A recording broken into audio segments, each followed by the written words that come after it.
The best way to learn a language? Immersion, living where the language is spoken and using it every day. But if that's not in the cards for you this year, you can still learn a language the second best way, and that's with Babbel. Be a better you in 2024 with Babbel, the science-backed language learning app that actually works. Don't pay hundreds of dollars for private tutors or waste hours on apps that don't really help you speak the language. Babbel's quick 10-minute lessons are handcrafted by over 200 language experts to help you start speaking a new language in as little as 3 weeks. Babbel's designed by real people for real conversations. Babbel's tips and tools are approachable, accessible, rooted in real-life situations, and delivered with conversation-based teaching so you're ready to practice what you've learned in the real world. For instance, I've been using Babbel's convenient courses to help me learn basic conversational skills in German while I'm getting ready for a little trip I'm planning. It's not a language I'd ever studied before, but I find the lessons really easy and kind of like hand-holding me through learning a completely new language to me. And it's reassuring to know that with the help of Babbel, I'll be able to greet people, order food, and ask for directions without having to consult language apps while I'm in Deutschland. I'm still learning. Studies from Yale, Michigan State University, and others continue to prove Babbel is better. One study found that using Babbel for 15 hours is equivalent to a full semester at college. Babbel has over 16 million subscriptions sold. Plus, all of Babbel's 14 award-winning language courses are backed by their 20-day money-back guarantee. Here's a special limited-time deal for our listeners. Right now, get up to 60% off your Babbel subscription, but only for our listeners at babbel.com/vulgar. Get up to 60% off at babbel.com/vulgar, spelled BABBEL.com/vulgar. Rules and restrictions may apply. Do you know what lies within nothing? No. Do you know where it ends? Do you want to know? Yes. Counterbalance, a high fantasy audio drama. Season 2, coming 15th of October 2023. Learn more on trilunas.com.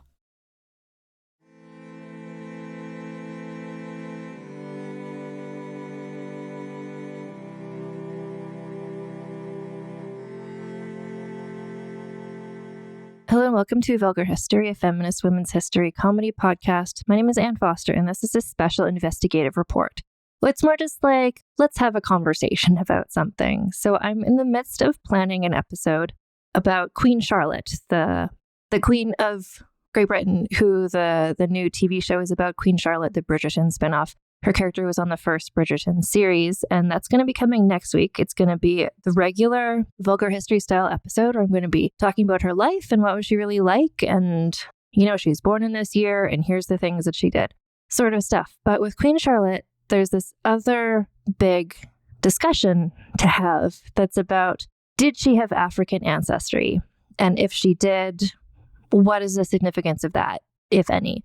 And that is a conversation that's really nuanced. It's kind of controversial, I have learned, and it's not something that I am personally at all qualified to discuss, which is why I sought out the expertise of people of two historians who specialize in two areas that can really speak to the issue. So the Queen Charlotte, the whole situation is that there have been discussion about, did she have facial features that might suggest African heritage? Did she have an ancestor who is potentially of African heritage? So the two sorts of things are, who is this ancestor? And then also, what did she look like and how was she perceived in her lifetime? How did people write about her? Things like that. And so, I mean, just background for all of this. So the new Queen Charlotte show is a prequel to the Bridgerton show.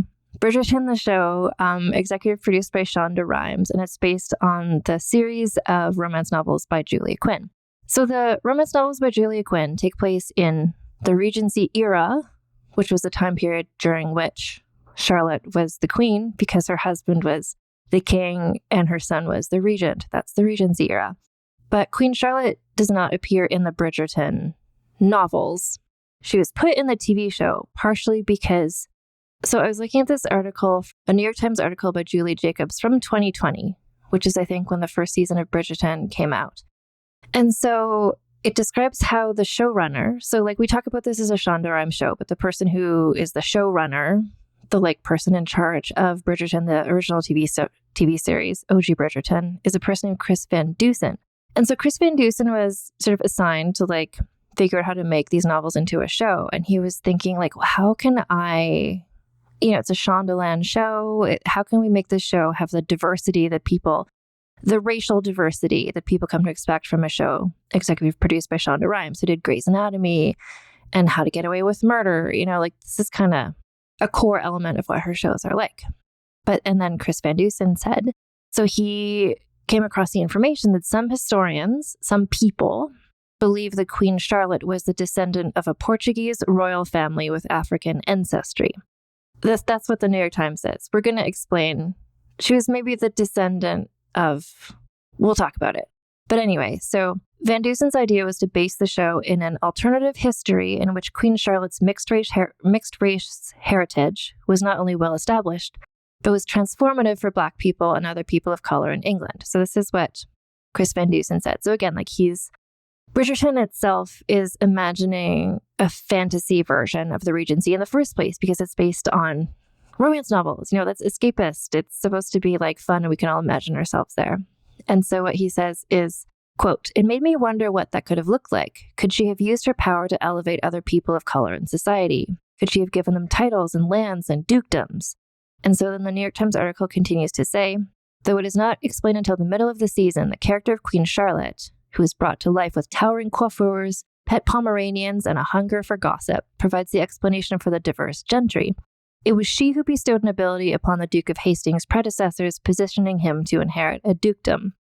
So Bridgerton is saying, not just like, what if Queen Charlotte had facial features that made her look like somebody descendant of African people, not just what if she had this descendant who was maybe a Black person, but what if she visually was a Black person, or if she was seen as a Black person, and how might that have affected society? So that's kind of where Bridgerton is coming from with it.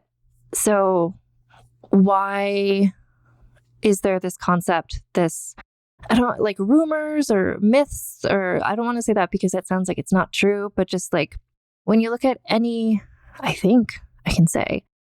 other monarch or consort in English history, like there's not a theory that maybe they were a Black person. I think she's the only person about which that is said, really. So where did that come from? So these rumors, this discussion, I guess I'll say, it definitely, I think, started in the 20th century. And I'm going to talk about there's 2 interviews in this episode. The first one is going to be talking about who is this ancestor. And the second chat is going to be talking about where did this idea, this concept come from?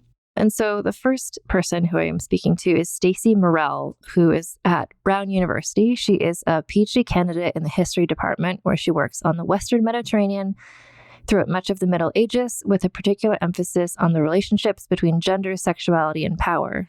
So specifically, she's really interested in the status of the situations of concubines in medieval Iberia, which is exactly where this ancestor of Charlotte was. So I was so delighted to talk to her, and I was so delighted to find someone who's an expert in this. She's such a great person to talk to, and I think you will enjoy this as much as I did when she told me.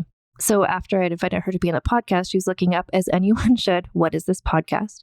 And she saw that I'd done the episode on Njinga, and she liked it. And then she assigned it to her students in one of the classes that she's teaching, because we talk about in the Njinga episode how Njinga had concubines who were different genders. And so she sent that to her students. So like, shout out to those students if they're listening right now, but also like, I'm feeling very scholarly at the moment. Anyway, so the first chat that I'm going to play for you right now is with me and Stacey Morrell talking about medieval Iberian concubinage and the family tree of Queen Charlotte and its connections to the Portuguese royal family. Okay, I'm joined by Stacey Morrell, who I'm so excited to talk to about what we're going to talk about. I don't even know how to describe it, but you were just telling me before we started recording about how you kind of got interested in the topic of Madrigana, this 13th century Iberian concubine? Yeah. Like, how did you land there? Yeah. My professional study, my dissertation, if you will, is about concubinage more generally in the Mediterranean. So I have this like broad interest in concubines because I find them to be really interesting in the sense that they exist outside of these strictures of marriage in a way that still is empowering for some of them. So there's this like tension between sometimes coercion, sometimes violence, and at the same time, there's also these possibilities. So that is like a general interest in concubines. But Madrigana in particular is interesting to me because, of course, I had seen Bridgerton already, and I already knew of this connection. And that was when when my dad, who's a teacher, was like hearing all these questions from his colleagues who were like, your daughter must be a historian who can give us all of the answers. And so I want to try to talk about it because there's a lot tangled up in Madrigana and her relationship to Charlotte. So in terms of genealogies, there's like a pretty straightforward connection that we can trace through various records, both in Portugal, but also in Germany, where her descendant went. But there's a lot more like bound up in Madrigana herself than just is she genetically related to Charlotte of Mecklenburg-Strelitz. So there's not just a dearth of sources, because there are not a lot of sources, let me tell you. I have looked for them far and wide. But there's also, in some ways, like a misunderstanding or a disconnect between how race works now and how race works in the Middle Ages. And that difficulty also finds its way into the sources because people, mostly chroniclers and royal genealogists, have come back to her again and again and again and again for, 700 years. And each time they slightly change how they write about her, how they present her. And because of that, she's come into the historical record with a lot of baggage. And so each of the terms that she comes with have these tangles. They're super interesting to me as a historian. And so, that's how we got to Madrigana and why she is, I think, really illuminating for like how race works over time, how it changes, and the ways that it can appear in the sources by following one individual. And you were saying just before we started recording that you were in Spain as well? Yeah, I was living in Spain on a Fulbright during the tail end of the pandemic. So I went there at the beginning of 2021.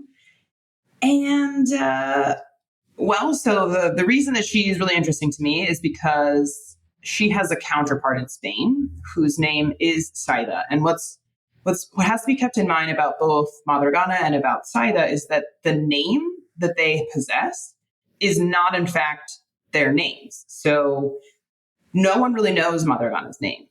She never gets a name in the sources. And so Madrigana is a much later creation of historiography. She's sometimes also called Urwana, and sometimes she's also called Mayor, which is supposedly the name she took after converting to Christianity. And in the case of Saida in Spanish is just the Romance version of Saida, which is a title in Arabic. And so basically, these women have been very, very uncomfortable. They make people uncomfortable because it's proximity of a particular type of group to kingship, to monarchy. And so because the reason that Spanish people are so taken with these ideas is because if you call someone a Muslim, that's one thing. But many of them have tried to refer to both of them as either Moriscas or as Mozarabs.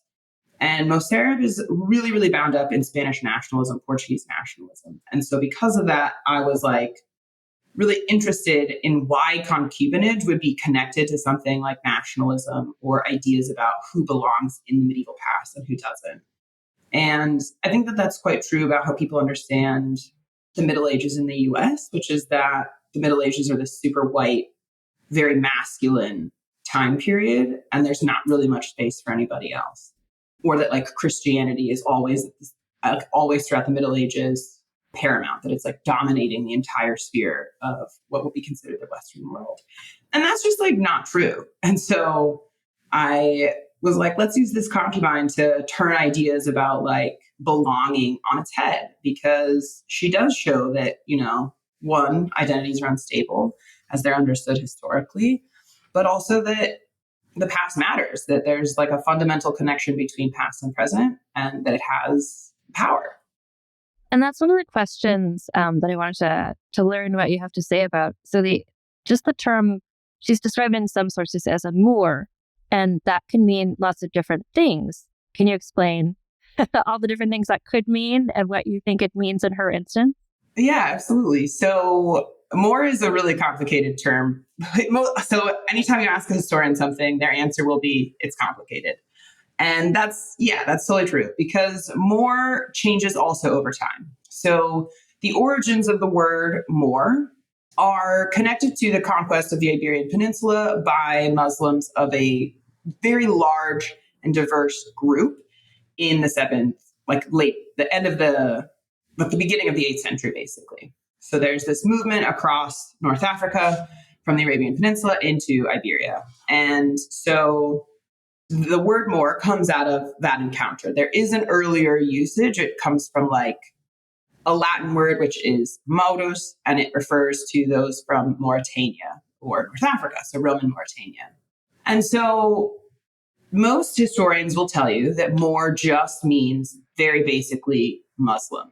And then there are historians, primarily historians of England, who call it blackamoor, very specifically giving it a racial connotation. And in the Iberian Peninsula, from my research, what my research has basically shown is that Moor refers to a specific group of Muslims rather than just Muslimness very generally. And so it means Muslims from North Africa. Now, the problem for many moderns is that North Africa, the residents of North Africa in the present, do not necessarily bear strong historical resemblance to those who occupied North Africa in the past. And so there's sort of a naturalization of people who colonized North Africa as sort of being the indigenous group, because they themselves were also colonized by Europeans later in the early modern period. So Moor, some people will tell you Moor means Berber.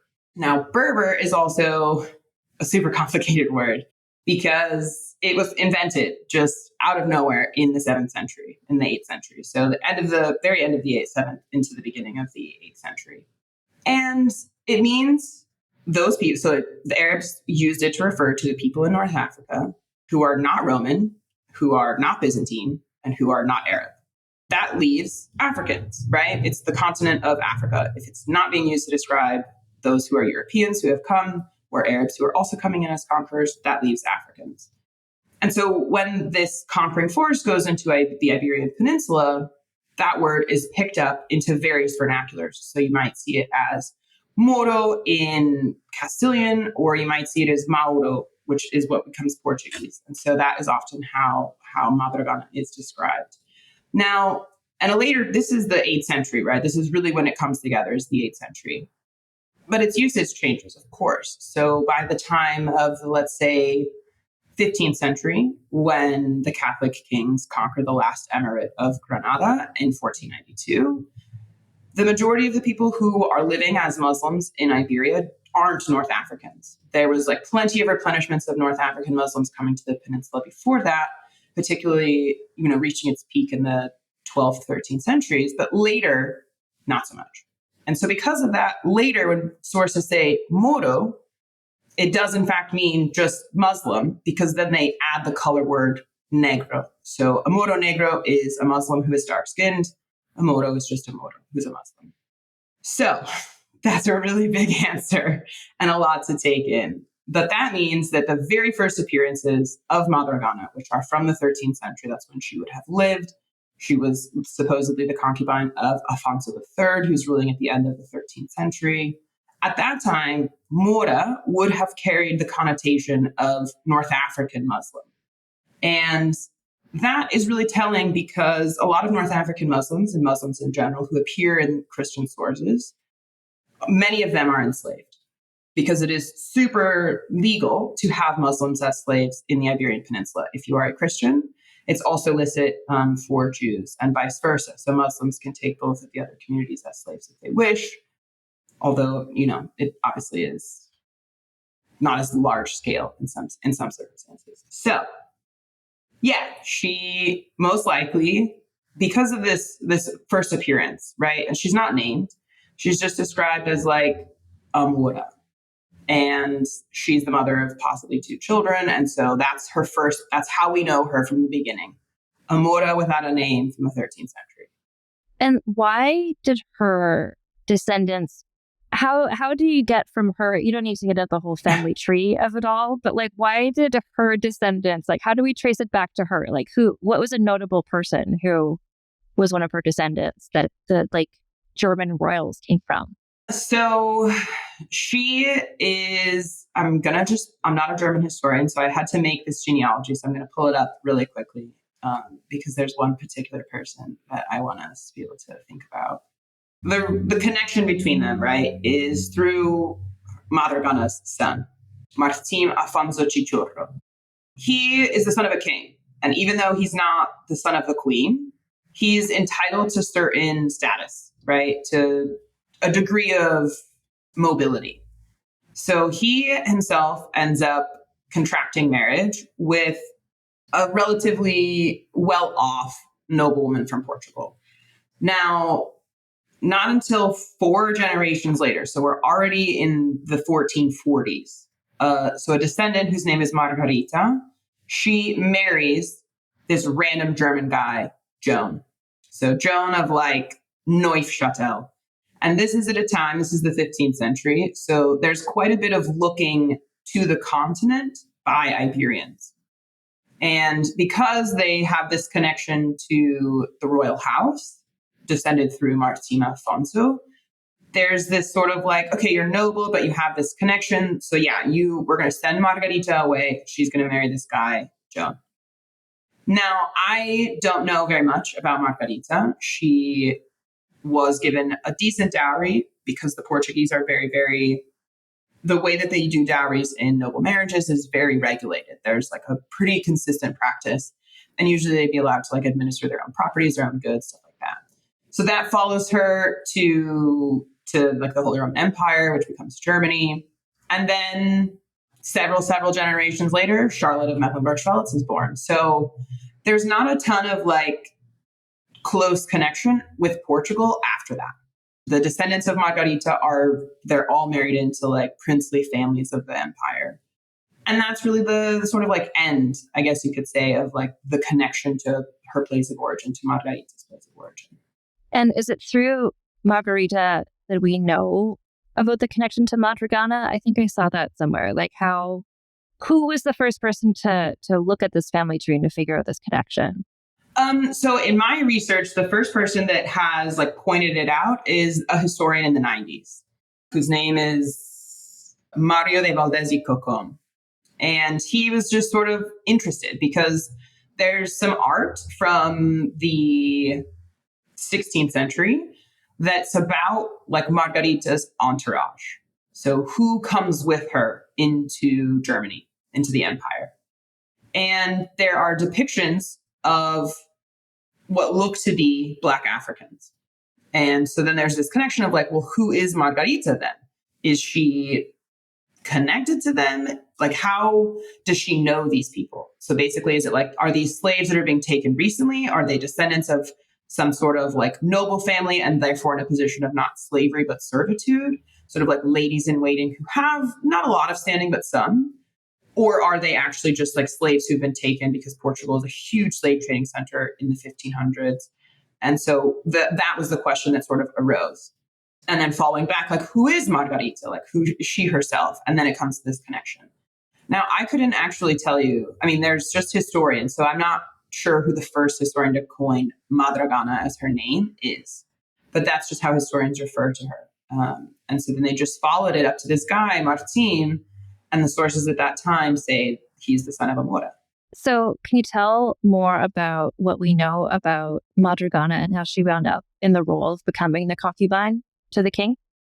I wish I could. I really do. So like, I study concubines generally in the Middle Ages in the Iberian Peninsula, right? And almost never is there clear evidence of how it began.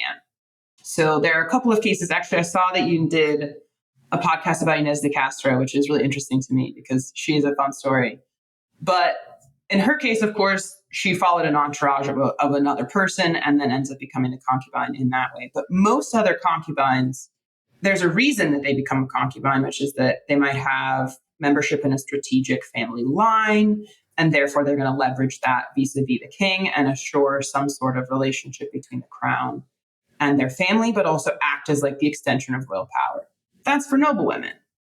Madrigana, it's difficult because there's two descriptions of who she is. Is she just a slave? So some of the sources from the 18th century, which are genealogies by royal like genealogists, say basically she's like a slave.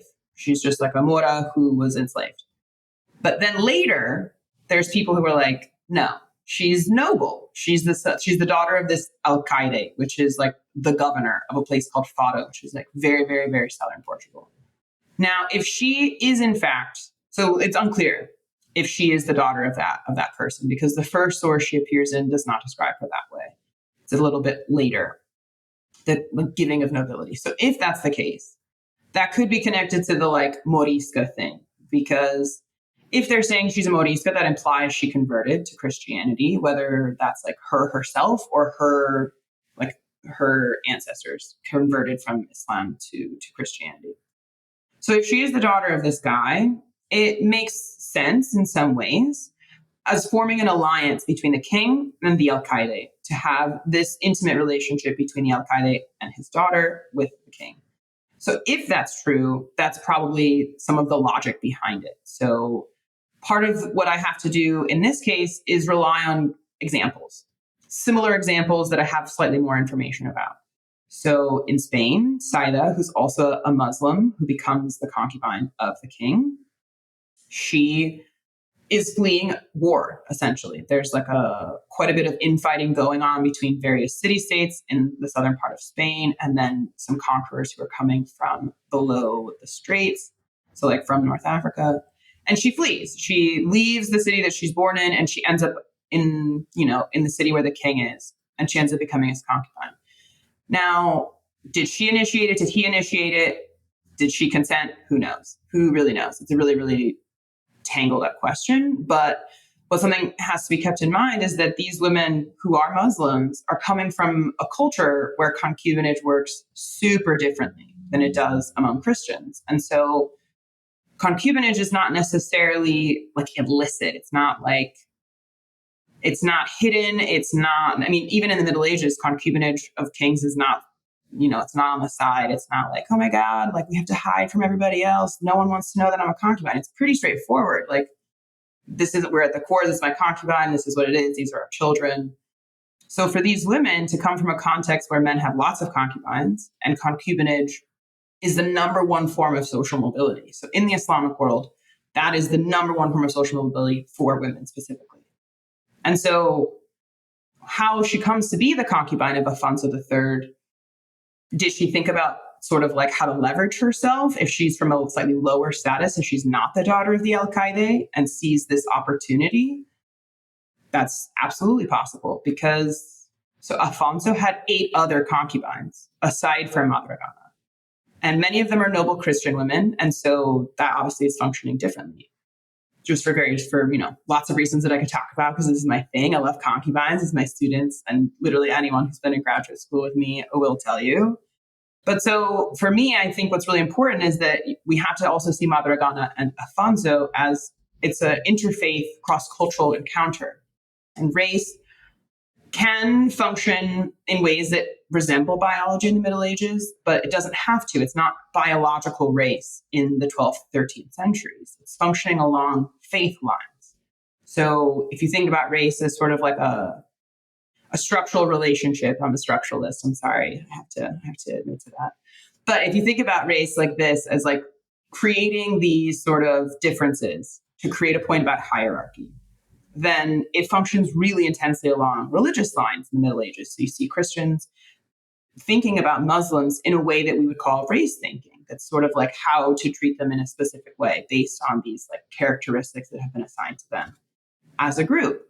And so we have to see it as two people negotiating a sexual relationship from their own cultural perspectives. And so, yeah, I wish I could be like, here's this contract that they both signed, but there's only one contract of concubinage from the Middle Ages. One. from Iberia, and it's not this one, sadly. So, I mean, with that being said, what on earth are you using as sources to figure out any of this? A great question. Really, all we have is chronicles and genealogies. So the first appearance that she makes in the historical record is a chronicle written by an observer, but also someone who is very critical of Alfonso III. So he's just writing a chronicle, and from there, it's just sort of, he's talking about, she appears in a section where this, his name is João Ju. And I will totally send you a list, by the way, of like Portuguese names because they don't sound how they look. So this guy, João Ju, is writing a list of like, okay, here's all the concubines of Alfonso III. He does it with other monarchs. So he does all the Christian noblewomen. And then he's sort of like, there's these other people. And then there's like, he sort of makes this claim that Alfonso is he's like hypersexual, he's like licentious, he's lush, like all of these things. He's like, yo, this guy is the worst. And he had sex with people who are from different faith communities. So he says that Alfonso had a Jewish concubine and this Muslim concubine. And that is her first appearance. So it's just a chronicle, like here's what's happening, here's who he knows, here's who he's sleeping with. And then he moves on. He's like, she's the mother of these kids. And then is just ready to sort of like move to the next. And then, chronicles over time. You have a question. No, I'm just trying to picture. So you're finding like, do you read medieval Portuguese handwriting? Oh,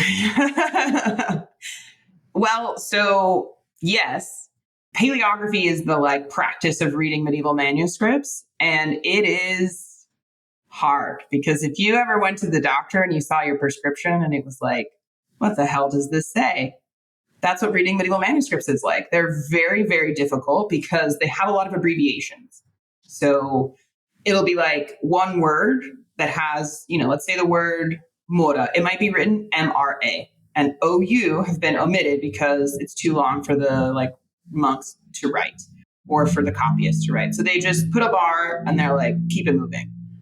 And then they also, of course, in addition to the abbreviations, there's just the survival of the manuscript. So some of them we don't have the original copies of. So the work by João Ju, we don't have, there is like a 13th century copy, but there's also a bunch of other copies from the early modern period. So people who are like, oh yeah, we love this chronicle. Let's make it. Let's make sure everybody can read it. Let's make a bunch more copies. All handwritten, of course. And then there are printed versions from like the 18th century. So then you're like, oh great, I can check my transcription against this 18th century version of a 13th century manuscript. I've looked, of course, I'm a medievalist, so I have to read Latin. Many of my sources are in Latin. And then, of course, I have to read Old Castilian, which is, Old Spanish. So the documents leave something to be desired. And I think that that's true anytime you're studying someone. So I study lots of kinds of concubines from various social statuses, but there's just always the sort of desire for a better source. I'm so appreciative of you and people like you who do this work so that people like me can read an article or a book and I don't have to do the decoding myself. Wow.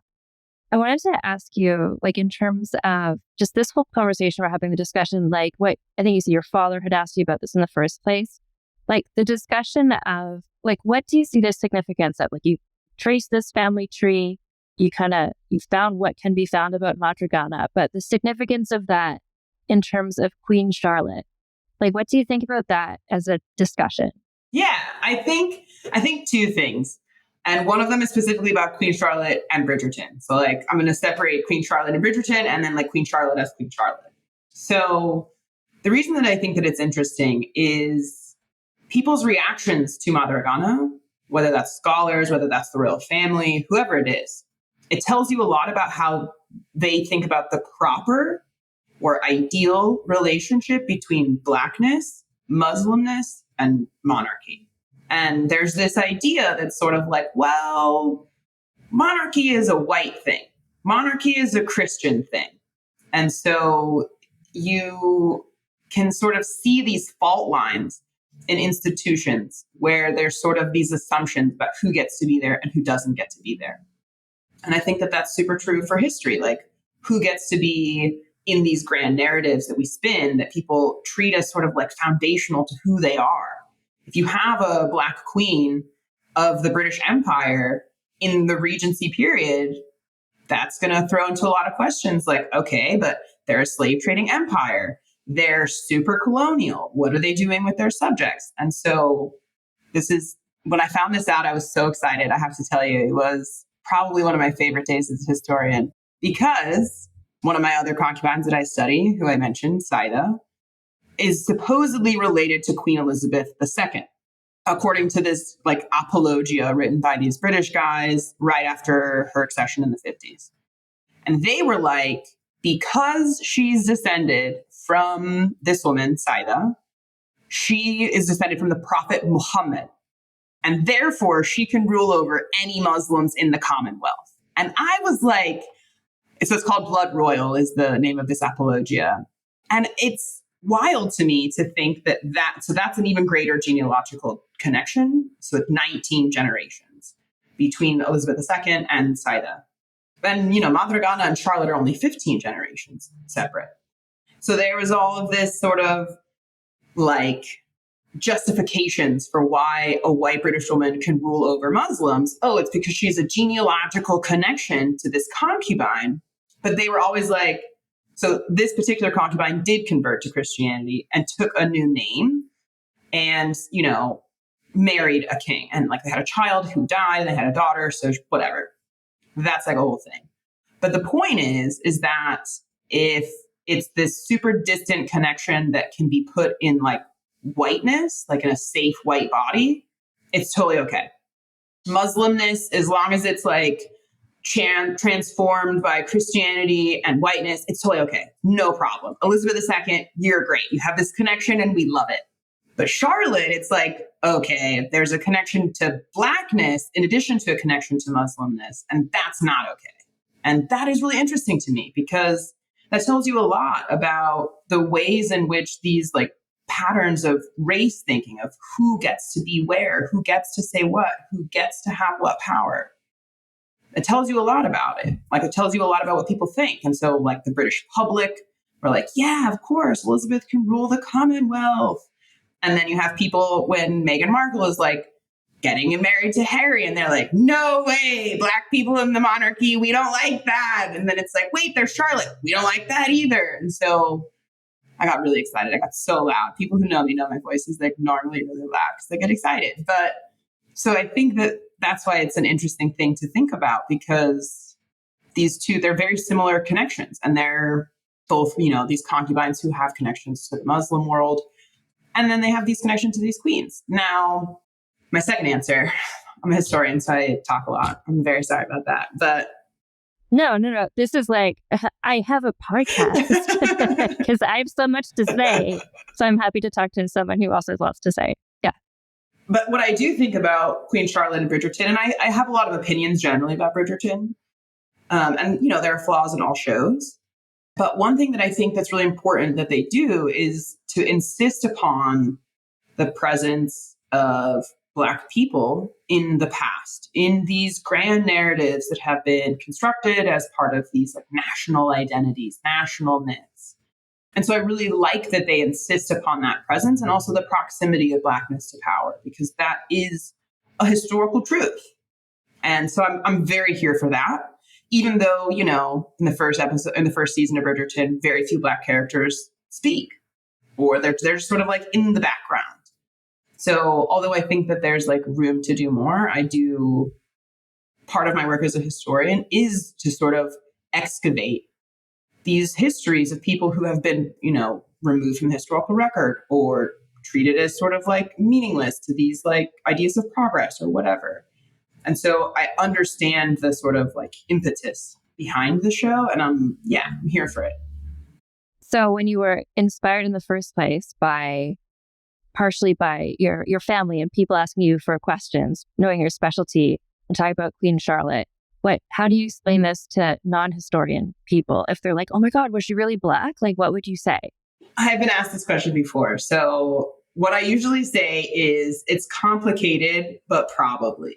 And I say probably because, I'm only working on certain kinds of sources. And those certain kinds of sources are written by people who have this close connection to the crown. Are they always being truthful? Are they always telling me everything that I want to know? For sure, no. They're presenting a particular understanding of their lives and the people that they're writing about, whether that's contemporaries or people in the past. So this guy, Zhuao Zhu in the 13th century, like, was he lying? Was he telling me everything? Who knows? Who knows? But that's why I say, like, it's complicated to sort of signal that there's these really, really tangled up histories that are sort of attend or accompany that question. But at the same time, on the basis of the sources that I do have, probably, because, if she's a Mora, she's being described as a North African Muslim. And, North African Muslims are Black, and Black comes in a range of hues and phenotypes than, the Middle Ages has now. So, yeah, usually, and then people are always like, what do you mean it's complicated? And then I try to, like, not the way that I did it here because I got really excited and got in depth, but usually I try to give that, like, streamlined version of, like, well, this is what it means. Because so many people have, like, baggage of terms that apply to the pre-modern period. So they sort of, like, walk around with them. Like, they'll say the Reconquest about Spanish history, and, like, that word was never used in the Middle Ages. And so it's, like, super bound up in, like, nationalism. But they don't know that because they have just this sort of, like, pop culture understanding. And that, I think, is, like, one, says people are super interested in the past. Like, for them to carry those things through, even though so many people are like, I hated high school history. It's just a bunch of dates. Obviously history, as we know, is so much more than dates. But I think it's important to latch onto those things that are in the public imaginary, because that's the place where you can sort of be like, here's these really cool things that have meaning, because, the past interacts with us. It's not just, like, dead. I mean, obviously they're physically dead, but, like, it is alive, with us. So, yeah. Yeah. And I think everything you said, I'm so glad I was able to connect with you about this. But yeah, like, the question for me is just the whole discussion about Queen Charlotte and, like, who are her ancestors and stuff. Like, it's not a gotcha question. It's not a yes or no question. It's just like, what are the issues that come up and why are we discussing this? Mm-hmm. And that's why I'm doing a whole episode. I'm doing an episode next week that's like Queen Charlotte and her life. Like, she was born in this year. Here's what she did. But I was like, this whole other conversation is so much bigger than that. And that's why I brought in, like, you and other experts to just parse out, like, what this discussion is and why it's important and why it's interesting. Yeah, absolutely. Because, at the end of the day, people are curious. People might be like, oh, it seems like I'll just take this. I mean, I'm not explaining it very well, but what I mean is that, like, there's this, sometimes I feel this way about, like, the news. The news is like, people don't want to learn complicated stuff. Those people in their White Towers and their critical race theory and their craziness, we need to keep that away from, like, us. And, like, I think that's often not true. Like, people actually do want this kind of, like, in-depth conversation about things that they don't know a lot about, that are curious or, like, have this interest. So yeah, I think it's really important to encourage that kind of, like, exploration. And if people, so, like, you're obviously not on Twitter constantly or much, and neither am I. But like, if people want to follow you, so you have an academic page. Tell everybody where you're working, like, where you're doing your research. Yeah, absolutely. So my Twitter handle, my academic one, is the Amerlin Seat. So for those of you who are into Wheel of Time, yes, I had the Amerlin Seat handle before the show came out. Yes, people tried to take my handle. If you want to find me on Twitter, that's, like, where I can be. But I'm doing a Ph.D. in history at Brown, and so I'm, like, always available through, like, Brown's connections, through their networks, whatever. But yeah, I mean, I'm around. I'm in that weird dark place of a late stage graduate student who is going to graduate soon. I'll graduate in a year, and where I'll be, what I'll be doing after that, who knows? But yeah, my research is mostly in Spain, Portugal, some Sicily, and that's where I'll be this summer, trying to do some last minute research. I wish I could say like I'm super active on medieval Twitter, but I'm not. I can't lie. Well, thank you so much for talking to me. Thank you. And now we're just going to take a break for a word from our sponsors. As a podcast network, our first priority has always been audio and the stories we're able to share with you. But at Realm, we also sell some pretty cool merch, and organizing that was made both possible and easy with Shopify. When you think about successful businesses like Aloe or Allbirds or Skims, an often overlooked secret is the business behind the business that makes selling and, for shoppers, buying simple. For millions of businesses, that business is Shopify. That's because nobody does selling better than Shopify. It's the home of the #1 checkout on the planet. And the not-so-secret secret that's definitely worth talking about is that Shop Pay boosts conversions up to 50%. That's more happy customers and way more sales going. If you're hoping to grow your business, your commerce platform better be ready to sell wherever your customers are scrolling or strolling, on the web, in your store, in their feed, and everywhere in between. Businesses that sell more, sell on Shopify. Upgrade your business and get the same checkout we use with Shopify. Sign up for your $1 per month trial period at shopify.com/realm, all lowercase. Go to shopify.com/realm to upgrade your selling today. Shopify.com/realm.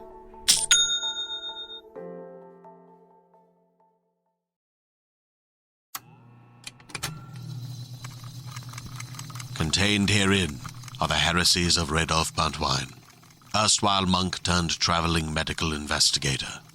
Join me as I study the secrets of the divine plagues and uncover the blasphemous truth that ours is not a loving God, and we are not its favored children. The heresies of Radolf Buntwine, wherever podcasts are available.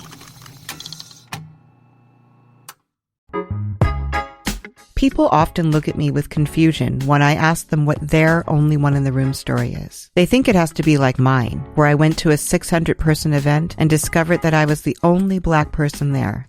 I know. Horrifying, right? Hi, I'm Laura Cathcart-Robbins, and I am the host and creator of the podcast Only One in the Room. Every week, my co-host Scott Slaughter and I invite you to join us for an hour and lose yourself in someone's only one story. This podcast is for anyone who has ever felt alone in a room full of people, which is to say that this podcast is for everyone. I'm Brennan Storr. I'm Paul Bestall. We're the Ghost Story Guys. And every 2 weeks, we explore first-person stories of encounters with the paranormal from all around the world. Then we have some fun reacting to those stories. We like to say our goal is to scare the hell out of you, then make you laugh. Belief in the paranormal is not required. All you need is a love of great storytelling and curiosity about the world around you. Come find the Ghost Story Guys on Apple Podcasts, Spotify, and everywhere else fine podcasts live, or at ghoststoryguys.com. And we're back. So another part of the discussion of Queen Charlotte and her proximity to Blackness, the discussion of her race and maybe what she looked like, gets into the way that she was perceived during her lifetime, which includes how she was presented in portraiture and how the people who met her described her. So there's this is where some of the discussions circle around some specific portraits where some people see in her some facial features that might align with a person of African descent, like a nose shape, the lip shape as well. And then there's a couple of descriptors that were written. This is the thing. She lived for like a really long time. And in that lifetime, there are like maybe 4 or 5 descriptions written by some people. And the words that they use could be construed to mean that they were describing somebody who maybe has African-looking features. And this is where I turn to Dr. Brooke Newman. So she is an associate professor at Virginia Commonwealth University. She's a historian of early modern Britain and the British Atlantic, with a current special interest in the history of slavery, the abolition movement, and the British royal family. So she's also somebody who she's done so much research about Queen Charlotte and imagery. So some of the things we talk about are not just the official portraits, but also caricatures like political cartoons. You know, what facial features did Charlotte have that people might have exaggerated people who were trying to make fun of her, and what did that look like? So some of the descriptions, and I think we go through all of these in this discussion. So some people mention there's somebody who describes Queen Charlotte as having something about the shape of her nostrils, which could be construed as talking about the shape of a nose that maybe somebody of African descent might have. But Brooke describes how that can also have applied to what's a typical German nose, which also has distinctive nostrils. And also her complexion, that also occurred when she was incredibly ill. Anyway, this was a really interesting discussion I had with Dr. Brooke Newman, talking about just kind of the imagery surrounding Queen Charlotte and what that may indicate about what she looked like. And just continuing on this discussion about Queen Charlotte and race issues. Okay, so fresh off of her success of running a 10K race, it's Brooke Newman. Yay, thanks for having me. Yeah, thank you for running all the way to this interview. Can you just first, I'm going to put in an introduction and stuff explaining about what this episode is, but could you explain what your historical expertise is and how it relates to the topic of Queen Charlotte's ancestry? Sure. So I'm an associate professor of history at Virginia Commonwealth University, and I work on early modern Britain and the British Atlantic. And I'm currently writing my second major book on the topic of the British monarchy's involvement in the transatlantic slave trade and in the expansion of colonial slavery over multiple centuries. And Queen Charlotte plays, not a central role, but she is definitely an important historical figure as the wife of George III and as someone who gave birth to 15 royal children during her reign. More power to her. I can't even imagine. I think she is someone who has been overlooked in some ways by history, but also is having a renaissance to some extent because of her, new spinoff in Bridgerton. So I think she's definitely someone that people are interested in. And so just in terms of not her role directly in the colonization of America, but there's a lot of places named, there's Charlotte, North Carolina, there's places, there's a lot of, her name is all over the place in the US.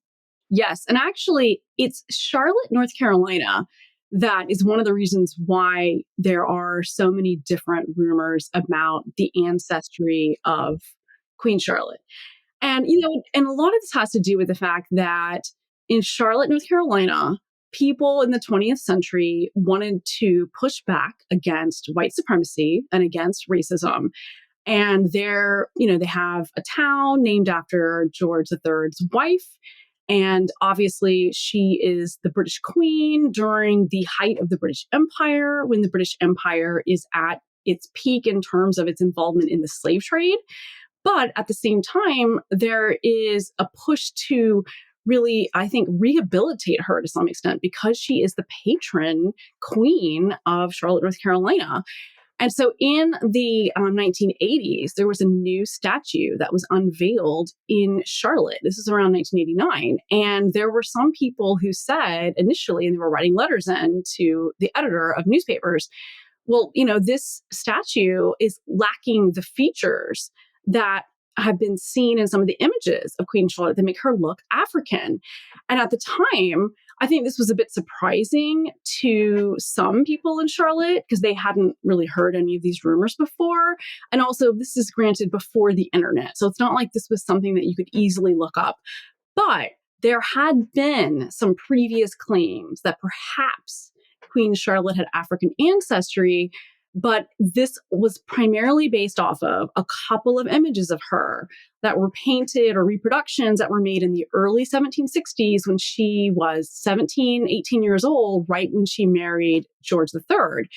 And because of these depictions and the reading of them hundreds of years later, that, maybe she might be this, maybe she might be that, there was a sense that her ancestry to some extent was potentially up for grabs.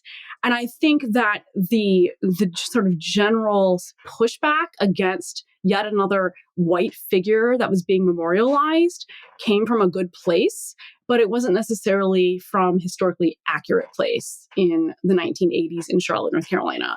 But that is really where some of these ideas began to take off in the United States, actually not in Britain.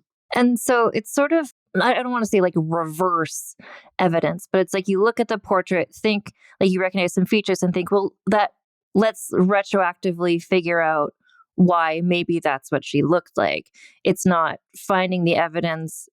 I don't know. So it's not going from genealogy and it's like looking for the genealogy, hoping it will provide a specific answer. It'll confirm your suspicion. But can you talk about images of her? So you're saying there were some images of her that have been interpreted as having African facial features, and there's other images of her that don't. Right. So there are hundreds of images of Queen Charlotte, and these are portraits that she sat for, reproductions of those portraits, commemorative coins that were minted when she married George III, and even also later when she died. There are many, many caricatures of her from her life. And in those caricatures, she is always very thin. Sometimes she has missing teeth. She has a very long, pointy nose. She looks sort of witch-like, but extremely pale. And, from my experience working on this time period, if you were known or had a reputation for having what they would have considered, quote, a swarthy complexion, you would have been viciously mocked in the press because they love to mock whatever they could potentially find that they could exaggerate in some way. And in her case, it was what we would now consider a German nose. It was still racial in the sense that they were mocking this nose. They were pointing out that her nostrils flared, that she had a large nose. As she got older, she became more frail and thin, and her nose was exaggerated in the caricatures as being even more pointy. But when she was younger, and also another thing to consider too, is that she had 15 children. So she was constantly pregnant. I mean, this poor woman, for 20 years, basically, of her life, she was pregnant. So her weight fluctuated dramatically because she was pregnant so much. And so by the time she eventually was older and started to lose weight, particularly when George III was ill, mentally ill, that took a real toll on her and started to lose weight. And so the images of her change over time. But what the images that were made or that were painted in, the really early 1760s when she was only 17. So there's two. One was by a man named Allan Ramsay, and she did actually sit for that portrait. And then later there was a mezzotint, which is like a copy that was made. And, when I look at those portraits, I don't see African features. I see the features that I see in all the other paintings and caricatures of her. But that is also because I have been working on this family for years now. I was about to say centuries. Oh my God. Hopefully. I am immortal. No, for centuries and years. And the main thing I've noticed is that, these portraitures, these portraits in the 18th century, they vary slightly, but they tend to have similar, there's a repetition in terms of features. And you can see them if you lay them side by side, hundreds and hundreds of images. But if you take just a couple of them and you are looking at them and you want to see a particular type of feature, it's not that hard to, use your imagination and think, well, what if maybe her nostrils, or the description of her nostrils by one person at the time in this particular painting, what if it actually hints at something else that the royal family doesn't want anyone to know? What if there's actually a lot more exciting, behind the scenes story here? And I think that is something that it makes her more interesting to people. It makes her more appealing. And it also, to some extent, rehabilitates her in the popular consciousness. But as a historian, my question is, why do we want to rehabilitate Queen Charlotte? I just don't understand that. I'm having a hard time wrapping my mind around wanting to rehabilitate her into someone that she wasn't. Well, and the question that and this is why I'm having you and another expert on to talk about this, that occurs to me is, if she was the other interview I'm doing is like what her ancestry was. But let's say like if she did have some amount of DNA that like had an African, she had some ancestry. She did not move in the world. She was not treated the way that Black people were treated in England at that time. So if she was Black, that's kind of beside the point. Like right? Right. I mean, regardless of what her ancestry may have been 15 generations before, so hundreds of years before, this was a woman who was raised in what they considered at the time, what we would consider a rural sort of backwater in a German province. She, at a very young age, was married off to George III, who was one of the most powerful monarchs in Europe. He was the monarch over an expanding empire. She was treated like a queen. She was a queen. She gave birth to many future members of the royal family, and she lived a life of extreme privilege, a life that actually she complained about quite a bit. If you read her letters that have survived in the royal archives and that, were sent to some of her friends and her brother who was living in German provinces, she talked about the tedium of her life, that she was always being schlepped from, Buckingham Palace to Kew to eventually to Windsor, and that she was at the beck and call of whatever George III wanted her to do. And that was her life. She was socially conservative. She was someone who did not want to go against the established hierarchies and against established order. She didn't do anything remotely positive for enslaved people or on behalf of people of African descent during her lifetime, despite being appealed to by abolitionists, including Black abolitionists like Olaudah Equiano, who wrote her a letter beseeching her to fight on behalf of the abolitionists, to support the abolition of the slave trade. And he actually published the letter that he wrote her in his book, The Interesting Narrative, in 1789. And so not only did we have some manuscript copies of this letter that survive, he wanted the British public and the wider world to know that he had appealed directly to the monarchy and to the Queen and gotten no response as well. And so I think that the question really is really less significant in terms of what was her ancestry, et cetera. It's what did she actually do during her reign? And the answer is not much. So, okay, I'm going to frame this question by the first time I heard I'm in Canada. So like, I don't know a lot about like George and like the colonies, and I didn't know his wife was Charlotte. But the first time I heard about her as a person and it piqued my interest, and this was pre-Bridgerton, the series, was, I don't even know, 5 or 6 years ago, the first Lifetime made-for-TV movie about Prince Harry and Meghan Markle. I don't know if you've heard about this or if you know what I'm going to say. I've heard it, but I haven't seen it. But my students have told me about it. Yeah. So there's a scene, just to recap, for those who haven't seen this movie. So there's a scene where Meghan Markle goes for the first time to meet Queen Elizabeth II, and she's, worried and stuff. And then Queen Elizabeth II is like, well, this is a portrait of my royal ancestor, Queen Charlotte. And it's one of the portraits you're talking about. It's the one that some people see African features in. A light-skinned person, but with African features. And Queen Elizabeth II in this movie says, like, so apparently she was mixed race, but like most portrait painters would hide that in their portraits. So really in that way, the British family has been biracial for many years. And I was just like, what is happening? What? Like, first of all, like, I'm not here, and I don't know anyone is here saying like, oh, the modern Windsor family are actually biracial. I've not heard even the most monarchist person suggest that. But so my question for you based on that anecdote is, and I've heard other people say this too, the theory that she did have African-looking features, but all portrait painters except for one or two were instructed to hide that and to paint her differently. That's ridiculous. I mean, I don't even know what to say to that, to be honest. It's just not true.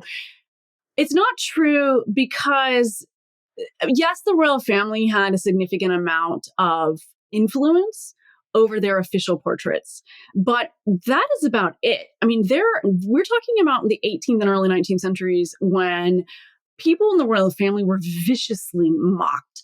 I mean, to a significant extent, they were depicted in the nude. They were depicted having sex. They were even George III, when he was ill, was depicted ill in his bed. And this really upset George, the Prince of Wales. And he actually tried to threaten to sue, the people who are producing these caricatures. So they don't have the level of control over their image that we might want to imagine that they did. I mean, sure, if there was an official portrait that they didn't like, they would just not purchase it or they would not have it replicated. But they couldn't control the press to the extent that we might imagine. The other thing that I think is important to emphasize is that, we don't really necessarily know what people look like in the 18th century. Other than looking at these paintings, even I'm going back to Elizabeth I, there's always been all this debate about what does she really look like. And there are a few portraits of her that survive from when she was young and then when she took the throne. And then after that, there was this industry of reproductions of her over and over and over again, to where she was in some ways immortal and never aged. Even when she was nearing death, she looked about the same.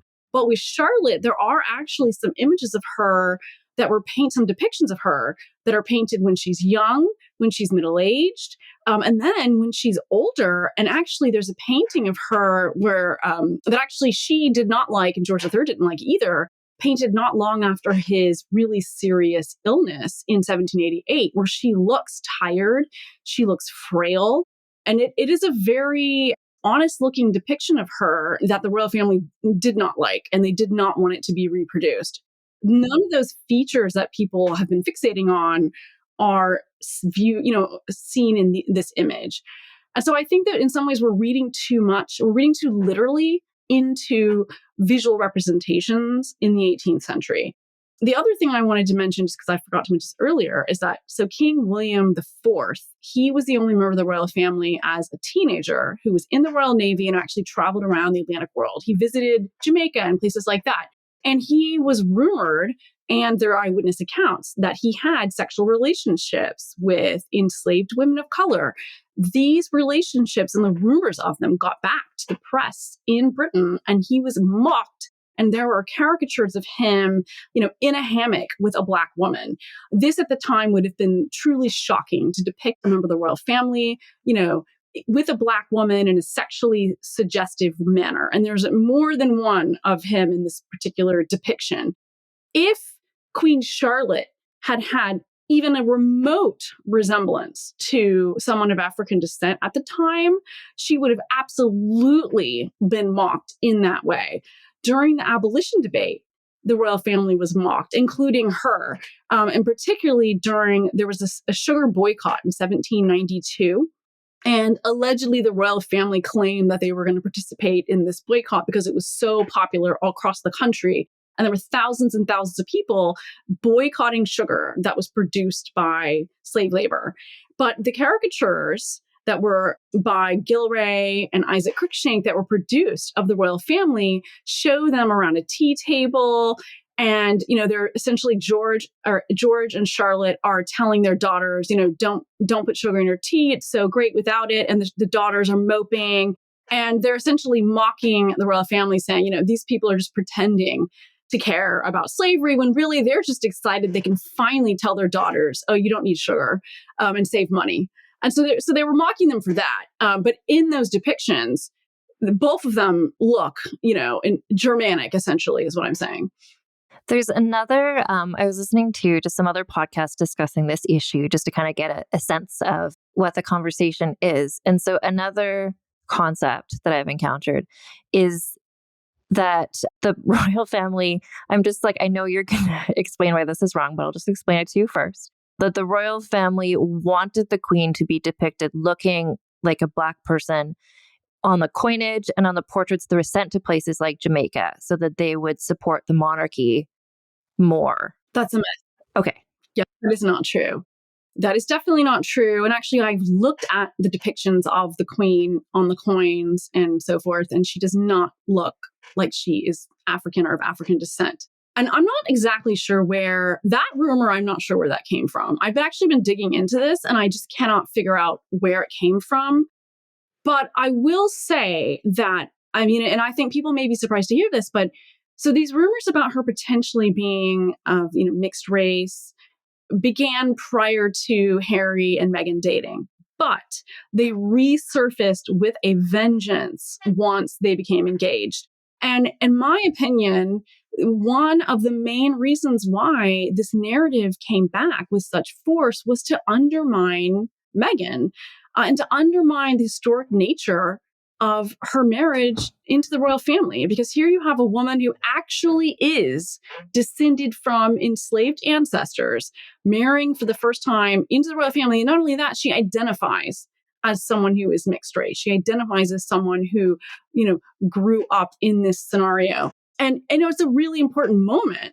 But around the time the engagement was announced, I started seeing percolating around the internet, oh, well, maybe she's not really the first mixed race person to marry in. Or maybe the Windsor family is already, this and that.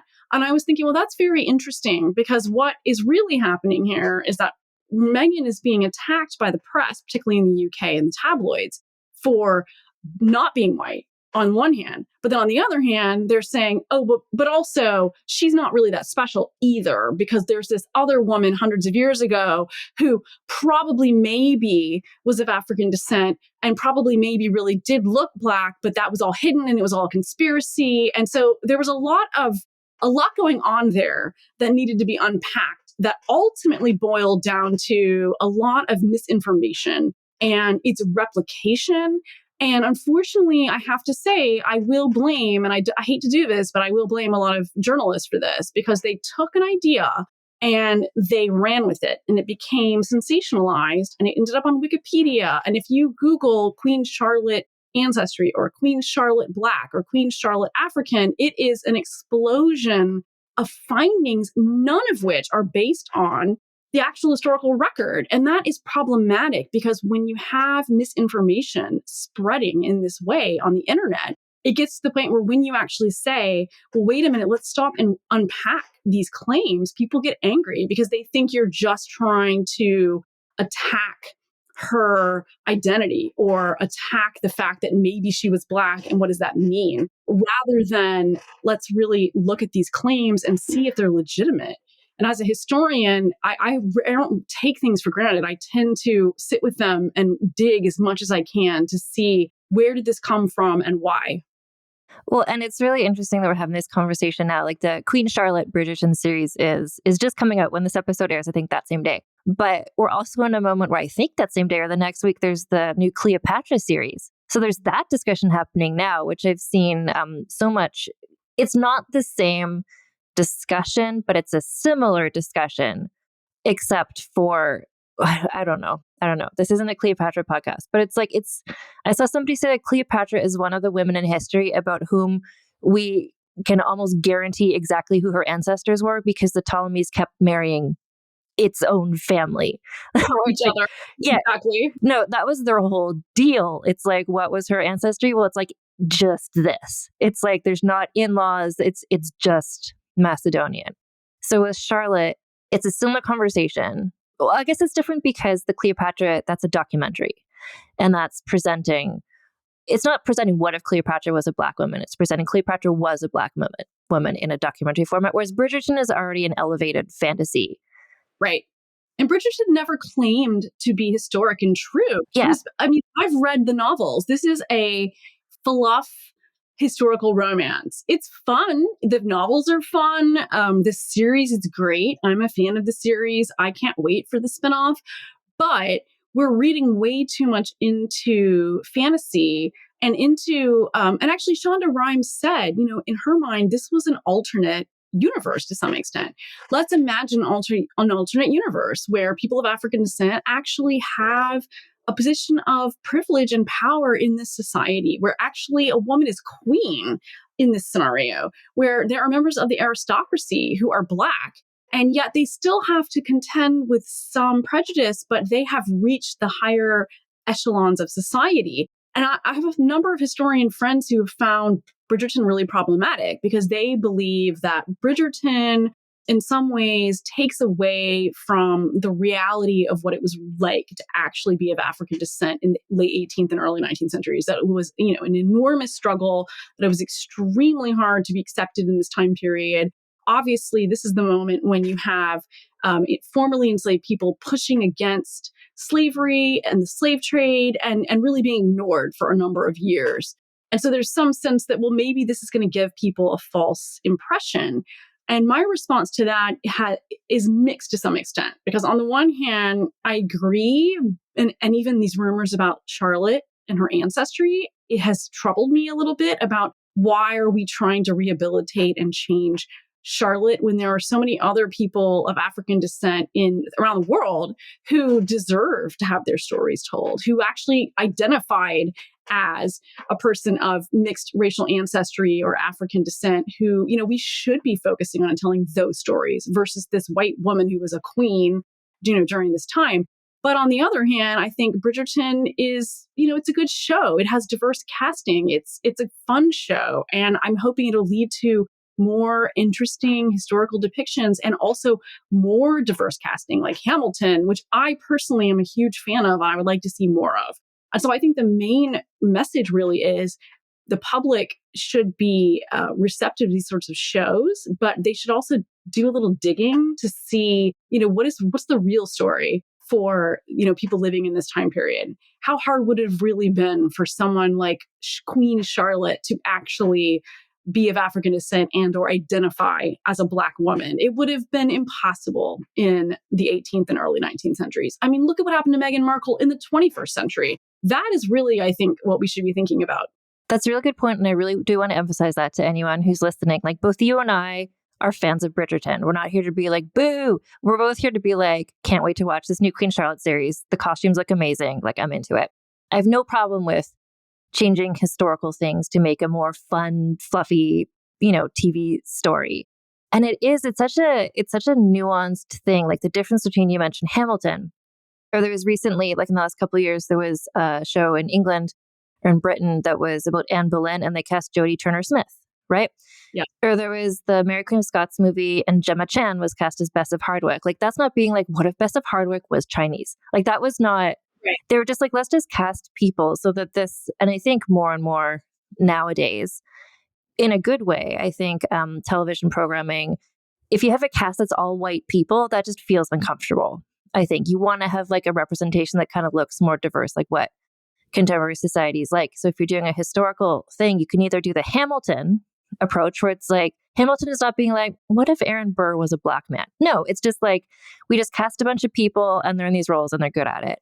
And then what Bridgerton is doing is like kind of that, but not really. Because they're saying, well, what if Queen Charlotte was a Black woman and she was accepted as a Black woman? Okay, then what would the trickle-down effects of that be a couple decades later? And that's how they are able to bring more diversity into their show. So it's different from just being like, we're just casting quote unquote colorblind, like Brandy's Cinderella, if people know that. Yes. Where it's just kind of like, well, the king is white and the queen is Black and their son is Filipino, and like, let's just do it. Who cares? Like Bridgerton. So it's the fact that it hinges on someone who there's already these kind of rumors about, I think was a very canny and a very smart way to do it, because it absolutely, like it's a possibility. I mean, I can absolutely see not only why the show, turned out the way it did and has now decided to do an entirely different spinoff focus on Queen Charlotte, but also these rumors, whether they have any legitimacy or not, doesn't really matter, because if the public is in any way confused about the actual story or interested in it, or just, they don't really know, that gives you a hook. You can then turn it around and change it into whatever you want. And I as someone who appreciates creativity and film and all the rest of it, I think it was a brilliant idea. And I think it's going to do really well. And I do hope people will be more interested in, the Georgian era and the Regency era that this represents. But I also think there is a real difference between fantasy, alternate realities, historical fiction, and history. And history was a lot bleaker and more violent and depressing than we want it to be. It wasn't, I think, this fantasy reality that people would like the 18th century to be. And I think that's probably the hardest thing for a lot of people to wrap their heads around, even in the arguments about slavery now, about talking about slavery, about acknowledging this history, what's next steps should be, particularly for Britain and the British monarchy, which is what I work on. And it's mainly that there is a real sense that this is in the past. And for some people, this really wasn't that bad anyway. And my response to that, after having spent years working in the archives, was it isn't past. We're still dealing with the legacies now. Many people are grappling with these legacies on a day-to-day basis. It's affecting their actual everyday lives through racism, structural underdevelopment in places like the Caribbean. But also, it's impacting the way we think about the world and our place in the world, and why we want to look back and reimagine that maybe the world could have been a little bit better. Maybe there are secrets in the past that have been hidden. And I think there's a genre of history, like history's mysteries, that people are so fascinated by. Like people love stories of like unsolved crimes, unsolved historical mysteries. And this idea that maybe this queen really had a secret history or a secret identity or a secret ancestry that we don't know about is very appealing in a time when, we want to look forward and not dwell on all the negative aspects, the brutal aspects of slavery in particular and imperialism. Yeah, it's just making me think. A couple of weeks ago, I was talking with Patterson Joseph, the actor and now writer, and he wrote this novel about Charles Ignatius Sancho. Brilliant novel. Yeah, and so he was saying when I was chatting with him, to him, because Charles Ignatius Sancho, like that's the Georgian period as well. So he was like, in the archives or whatever, and reading about like this is what it was like for this exceptional Black man at this time, right, who was able to vote and all these things. And so he was the first Black man to vote in Britain. Yeah. So what that story and how that resonates with him and how he wanted to share it versus something like Bridgerton, which again is not presenting historical fact, but you see Regé-Jean Page like swanning around, everyone's swooning over him at a ball, where it's just kind of like, so to him, to Patterson, he was saying like, I don't think these are his words, but there's just such a disconnect there, being like, well, imagine Black people like this in this era. And he was just like, but why? Like they weren't. So. Right. He didn't have this experience. It was actually a constant challenge. Yeah. So it's interesting to, when you were talking about how the claims kind of got a new wind when Meghan Markle married into the royal family and stuff, but also this sort of sense of like, what if history wasn't so bad? And this is like, again, like Bridgerton, Shonda Rhimes, like, I love you, like nothing against this or the show. It's just what the discussions that are sort of unfolding about this are, is there's some sort of risk, I guess, to just like, well, what if the past wasn't, there's cool things about the past, but like, the role of Black people in Georgian England was not one of those. That was not a good time or place to be a Black person. But also it's kind of showing like, what if the British royal family is actually really woke? Like, what if they've been like, don't worry about it. Like they've been, that whole thing that came out recently, but like, Kate Middleton's ancestor was an abolitionist and stuff, where it's like, what if this family is like, they're so not racist that they've been like back even before it was cool. They had, so it's kind of revamping the royal family's reputation as well. Exactly. Yeah. And as someone who works on the royal family, I'm opposed to that. I mean, I don't think this is something that they deserve. I think we should be really, reasonable and restrained when we think about the royal family and when we think about the fact that this is a 1,000-year-old institution that is based on hereditary privilege, definitely on whiteness, hereditary wealth, and hereditary status. Everything about the royal family is based on an accident of birth. And I've been asked recently by, a number of journalists in the wake of King Charles saying, I support research into the connections between the royal family and the slave trade because of the evidence that I gave to the Guardian, and they shared it with the palace. Which is exciting that he responded to this. And it is a big deal, but at the same time, it doesn't really mean much. Because, this is evidence that's been around for a while. The people have been in the archives working on the history of slavery for decades now. The company that was founded in the 7th century was called the Royal African Company. It's not like a huge surprise. So to take this family and this institution that gave rise to the transatlantic slave trade, that invested in it, that profited from it, that expanded it dramatically, and then defended it all the way through the abolition movement into the 19th century, and then claim, and by the way, secretly, George III's wife was actually of African descent and was a closet abolitionist and all this other stuff. It's giving them too much credit And it's allowing them in some ways to turn that narrative around and create yet again an alternate reality where they were on the right side of history. And, we might do that with Bridgerton, but we need to understand that that is not real. That is fantasy. And that's great. And it's fun to watch, but it is not real.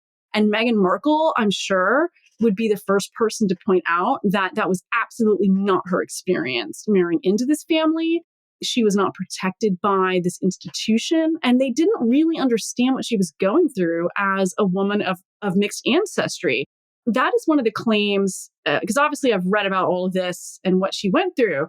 I've heard, it's always hard to confirm this, but I've heard that William said to her and to Harry, we've all had to deal with the press. We've all had to deal with, Kate was attacked for her weight and, all her alleged weight problems and various things. And then Meghan's response was, yes, but this is racial and it is a different level of attack. It's a different level of hatred and hostility and some violence essentially inflicted against her in the press. And the palace didn't protect her, didn't respond in a way that made her feel safe. And they just didn't get it. And I don't think they do even now. I don't think after all this time has passed that the royal family or even the tabloids really understand what Meghan went through and what anyone would go through who is not white and is in the royal family. I mean, the racism and the extreme hostility that Meghan faced, the fact that she actually felt suicidal. I mean, I think that is a really important story. And it's in some ways the real story, right? It's not this fantasy reality of, oh, maybe they were actually a lot nicer than we like to imagine. Well, no, and even when I've been sort of describing the situation to friends friends who are not involved in history and stuff like that, I said, yeah. Or they saw the statement that Charles was like, oh yeah, I'm going to look into the connection between the British royal family and the slave trade. Like people who've not been in the archives are just like obviously there's a connection. It's like, you think that this had some, like, of course, how could they not have had, that's, anyway, it's right. And actually they're not looking into anything. No. I mean, and they're not really doing anything because all that was the palace saying, at this point, we recognize that the connections are irrefutable. There is a historical paper trail that we have to acknowledge, which it is good that they at least acknowledge it because Elizabeth II would not have even responded. So I do think we have to give Charles some credit for that. But that's it in terms of how far I'm willing to go, because beyond that, we are talking about someone who is the head of what is essentially a multi-billion-dollar corporation, the royal family. They have, immense wealth, immense resources, the ability to assemble a team of people to create an independent commission to look into the links between the monarchy and slavery, to hold a summit. He's also head of the Commonwealth. He could reach out to CARICOM, to people in African countries, to people in Britain, and really investigate and acknowledge and address these links in an important and historically significant way. That has not happened. I would be shocked if it does happen. I do have to say, though, I'm trying to be moderately optimistic in that I'm hoping there'll be some changes in the future. But at the same time, I've seen, what's happened since 2018, what's happened in the wake of 2020, and that generally speaking, the monarchy is very good at releasing statements that sound really great but don't really mean anything, and then kicking it down the line a few more years into the future and saying, well, we'll just wait a few more years and see what we discover. Or, we won't refute possible claims that one of our ancestors might have been of African descent. Because why, at this point, why would they? It's not going to make them look good either way. And so they're better off remaining silent on that issue. And I guess just sort of as a final question, I wanted to ask you, what do you think the significance is? Well, first of all, yourself as an American working at an American university, the fact that Bridgerton, this is not like a BBC show. This is a Netflix series produced by Shonda Rhimes. It's American. Based on, and I believe Julia Quinn herself is American. So it's very much like England reimagined through an American lens. And you were saying a lot of the stuff with Charlotte kind of started in Charlotte, the city in America. What? So it's weird because now we're in more of a, I don't know, I don't know, just talk about that, like the America versus UK and how she's seen as a Black person. Like, do the people in the UK think about this, or is this entirely an America's thing? I can't speak entirely to what they think in the UK, but I will say I do think it is more of a focused issue in the United States. And that is partially because we rejected the monarchy, with the American Revolution. But at the same time, Americans now are fascinated with the royal family. There are so many Americans who love British history, who love, the Tudor period, who love the Regency period, the Austen novels, all of the historical recreations of these time periods, mostly based on novels, not on history. And because of that, we've romanticized British history, the British royal family, to an extent that we've even imagined, entirely new worlds that they operate in the 18th and 19th centuries. And I think that there is this romanticization of British history and an attempt to, in some ways, project on to Britain the fantasies that Americans have, and even, African Americans too, of, in being royal, being part of the royal family. And someone like Meghan, she left. She actually walked away from that and rejected it. And so, well, maybe, that fantasy is over. And so let's turn back to Queen Charlotte, because that is pure fantasy. And we can just indulge that fantasy and not have to actually deal with the racism, the sexism, the death threats, the suicidal thoughts and all of that Meghan Markle actually experienced. And so there is a sanitization of the historical record in this fantasy world. But I also think Americans, we really love fantasy. And it really appeals to our sensibilities and our desire to escape, just the constant negative news and our own, political issues over here. We can all just, fixate on the royal family and, imagine being, swanning around in, a castle or on an estate, or having all these like beautiful men to, that are also wealthy, who are desirable, and we can go and dance with them at balls. I mean, that is definitely a trope. It goes all the way back to the Disney princesses stuff, which is also incredibly popular and still is, and not just among children, adults too. So I do think there's a connection between how we romanticize the royal family and also just our, the way we digest film, stories that are fantasy. I think, when you were talking about Bridgerton as a fantasy and people in the ballroom and stuff, I'm just like, yeah, this really just brings me back to the Cinderella with Brandy from the 90s, which was my first experience, like as a young person watching colorblind casting. And I was like, oh, this is cool. This is great. Like, this is like, imagine a world where just kind of like everyone is just whatever. It's like, here are two sisters and one is Black and one is white, whatever. It's like, I don't know. So thinking of Bridgerton in that way, it's just kind of like, oh, look, imagine a world where everyone, it's kind of like Regency England, but it's also like more diverse. And there's like, right. Yeah. So you can imagine yourself. And I love that about Bridgerton, like getting back to like nothing against Bridgerton. Like, I love that they're giving, cosplayers of color, like opportunities of people you can dress up as. I love that they give people you can see yourself, like the heroes and the heroines, like Shonda Rhimes does in her contemporary shows too, like such a good job of having a cast that represents the full viewing audience. And I think that's really great for Bridgerton. And we can see it as a fantasy situation. Right. Yeah. And the world of fantasy shouldn't just be white. And that is also something that I've seen there's been a backlash to science fiction novels and science fiction and fantasy stories. If there's a diverse cast, or if, oh my God, there's a white elf or something.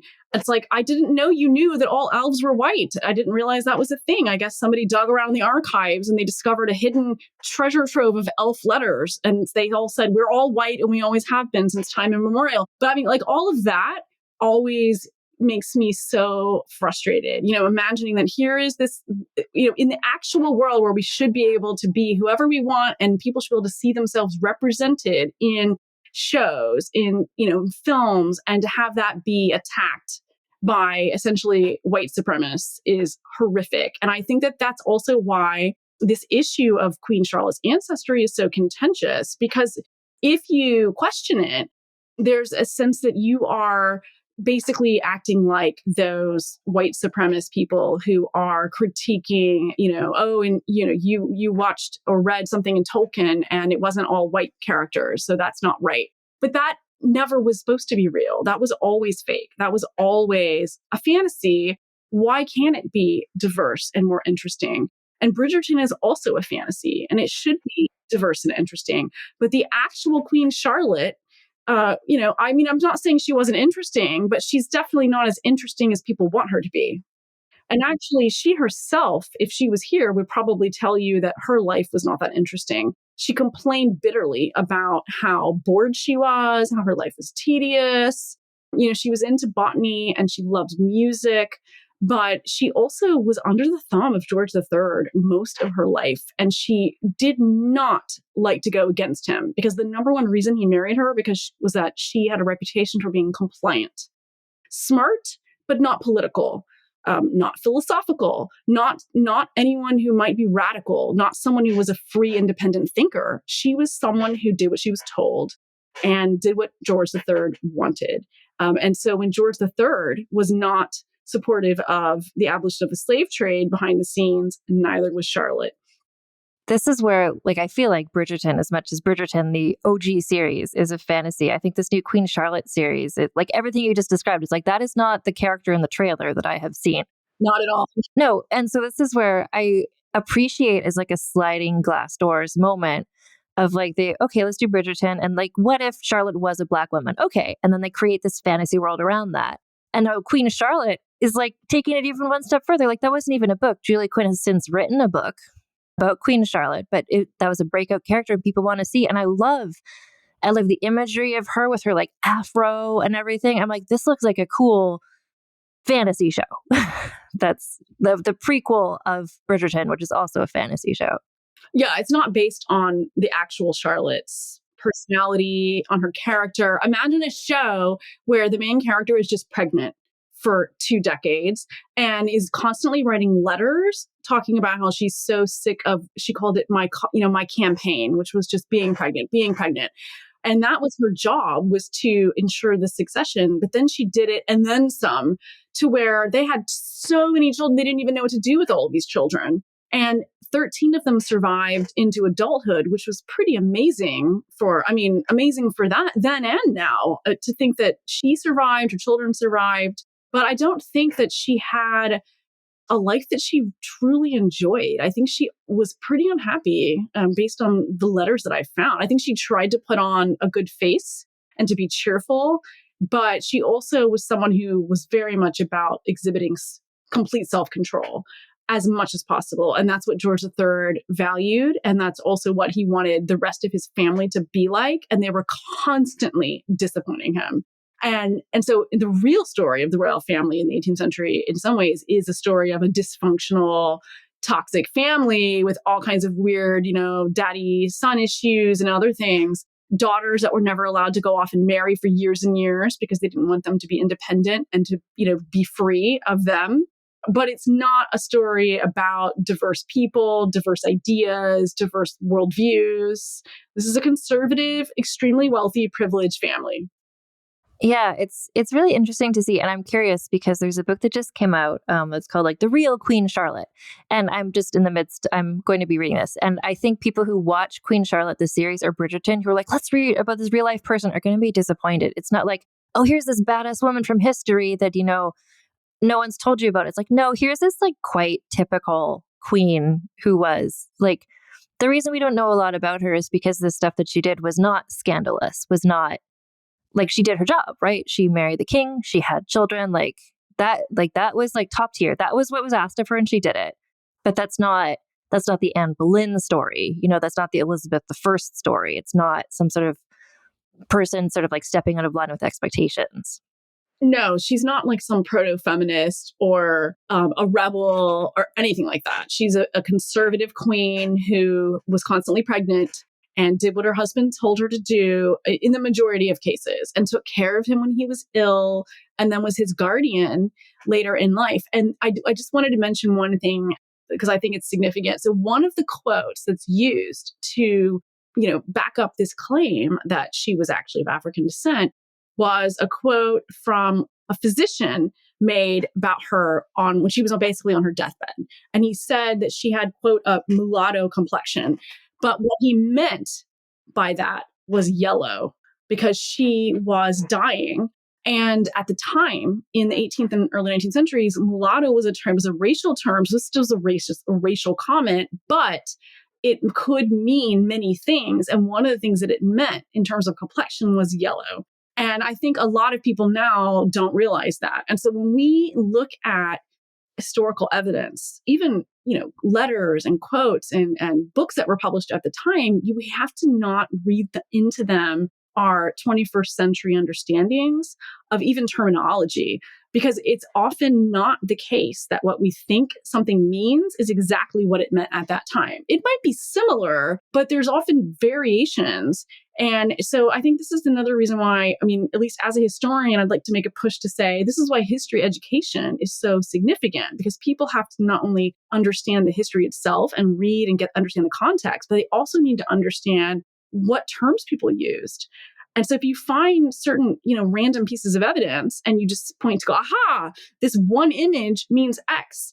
Well, that's not how historians work. We never make claims based off of just one piece of evidence, because we need more than that. We need to corroborate the claim. And sometimes there's contradictory evidence. And I think all of those things are really important. And it's not always easy for, people who are amateur historians to get into the complexity of studying history, that it's time consuming and that it requires a lot of knowledge to understand what something means and maybe how different ways you could read it. And I think that's so important to point out as well. Like, you've looked at, hundreds, thousands of images of Queen Charlotte. So you have hundreds of, so you really have a sense in your head, like you can see what features carry over from image to image. But if someone has only ever seen the one that people perceive as having African features, and then you've also read so much about Queen Charlotte, I'm sure lots of people describe what she looks like. And then when you have someone who then puts this on the internet and says, oh, well, here's this quote, and here's this other quote, and here are these two images, and then Wikipedia then takes it and makes a little story. And then journalists start to take that and turn it into a story. And then it gets replicated over and over again. It ends up on Twitter, on Facebook, on blogs, in news stories. Well, no wonder people are confused. I'm not at all surprised that people believe that this is true. The New York Times contacted me and they said, can you help us legitimize these claims? And I said, well, unfortunately, I can't help you legitimize them because they're not true. And I think they were surprised because they had heard, oh, well, we thought this was true. And so, even at the highest levels of investigative journalism, they're not really sure. And it's because it is that easy for claims to multiply and take on a life of their own on the internet in a way that in, the 20th century, when Charlotte, North Carolina had the statue and there's some letters to the editor, most people probably didn't know anything about Queen Charlotte or anything about her ancestry. It's really only since the birth of the internet and social media that we now even have this, rumor going around that has become so contentious. Well, and I think it doesn't all come down to, one of the things it comes down to is just people wanting to see themselves, like people who are, like, say, an African-American person in the United States is a fan of British history, to find someone that you can see yourself in. Like, I can see how that would be appealing to find yourself in a story. So, like myself, we're talking on video chat. Like, one of the reasons why I got interested in Tudor England was I visited England as a child, and I was like, oh, who's that pale red-haired person with a long nose that kind of looks like me? That's Elizabeth I. Great. So, like, that's my, like, privileged white person take on it. But it's like, yeah, to see someone who looks like you is powerful. And so, of course, you want to see that. No, I totally agree. And I think I can sympathize with that. And I also think that's why there are all these new shows. And obviously we need that. But I also think there are actual historical figures that are real and that did far more for the greater good than someone like Charlotte. But if people want to continue to imagine who she could have been in an alternate reality and in like a fictitious world, then, I can totally embrace that. And I do. But I do think we have to stop, at some point and say, okay, what is this based on? And why are we so keen to have her not be, this white Germanic woman that she was in her time period and as she was seen and treated by the people around her and the extreme life of privilege that she led. So if people want to keep up with you and your work, can you just share, do you have social media or a website where people can kind of read more of what you've written or see what you're talking about? Yeah, I'm on Twitter at Dr. Brooke Newman, and I'm working on a book called The Queen's Silence, which is on the links between the monarchy and slavery, which will be out in 2025. And I'm currently working on my website with an amazing website designer, and that'll be out sometime in May. So I'll have to circle back to you on the URL for that, but yeah. Yeah, for sure. No, let me know when that's there so I can let people know, because this is obviously the stuff that you're working on. Could you have ever imagined it would be so pertinent to contemporary life?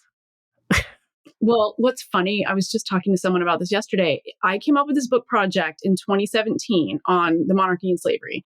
And at the time, nobody was working on that and nobody really cared. And I thought, well, I don't know if this is going to go anywhere. And I was a little nervous. Like, what if I can't find anything? And, is this a dead end? But I never thought it would, this is prior to Meghan Markle becoming a huge, since it was really, honestly, was Meghan Markle marrying into the royal family.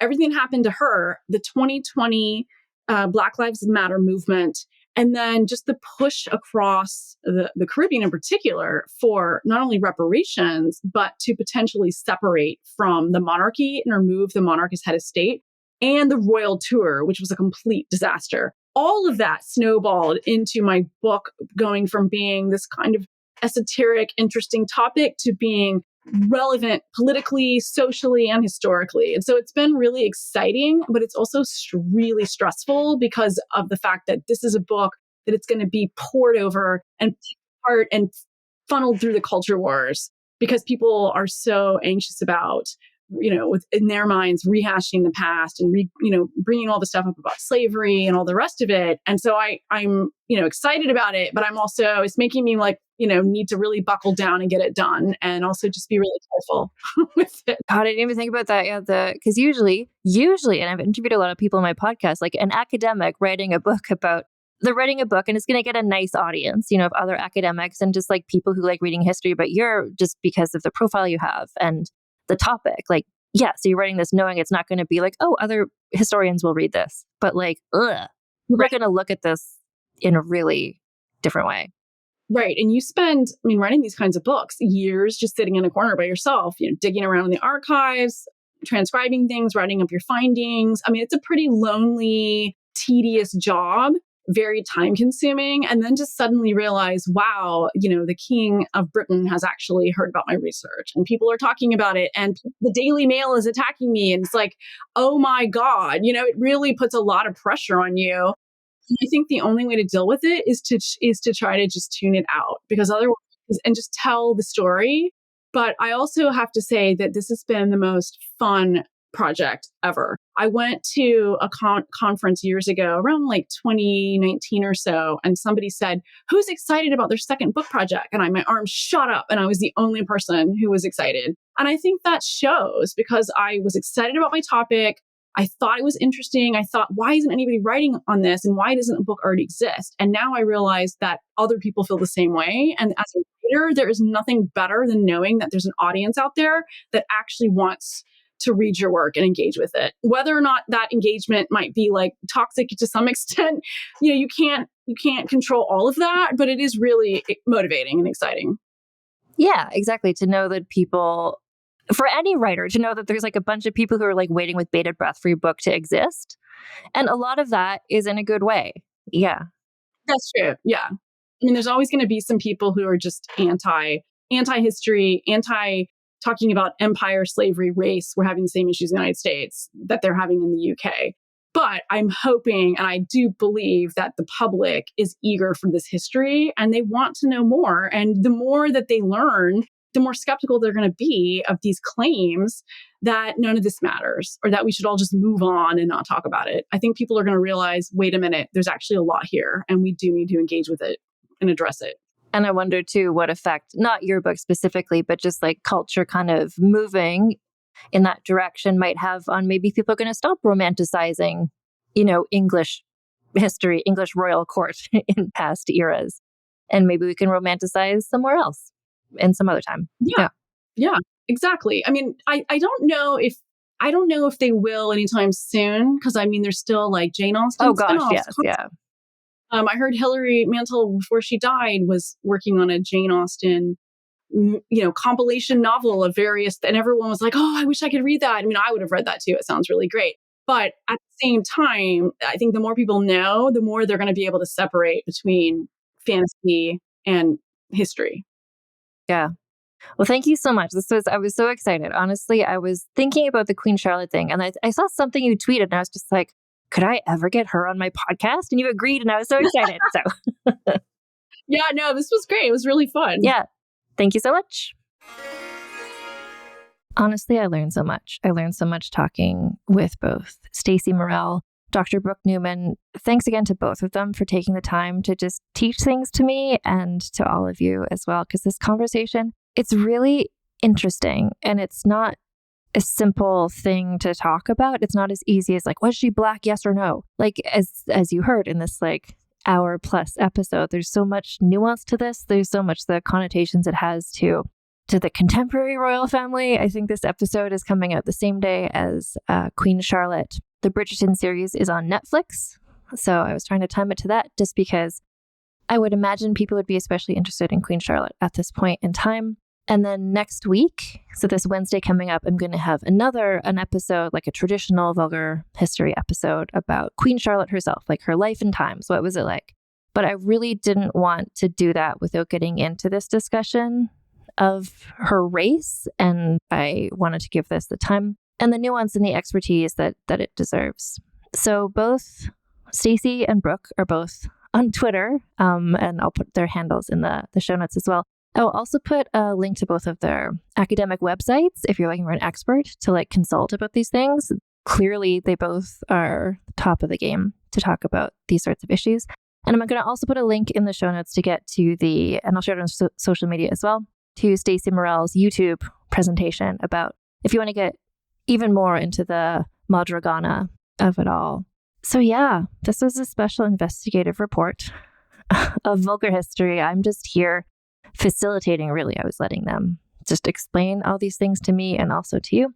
You can keep up with this podcast. I'm on Instagram at Vulgar History Pod. I'm on TikTok at Vulgar History. I have the new and improved merch store. If you go to vulgarhistory.com/store, you can see all of that stuff there. I'm slowly incorporating merch back in. There was so much in the previous merch store. Now I'm having like a more curated selection of things. All of the art in there is done by real human artists who I've compensated to make these designs. Anyway, there's t-shirts and mugs. I think there's, phone cases, stickers, lots of stuff there. So if you go to vulgarhistory.com/store, it'll take you right over to my cute new TeePublic store. And I also have a Patreon, which is at patreon.com/AnnFosterWriter. If you want to help financially support this podcast, I appreciate it. And it's a really fun community. It's a fun place.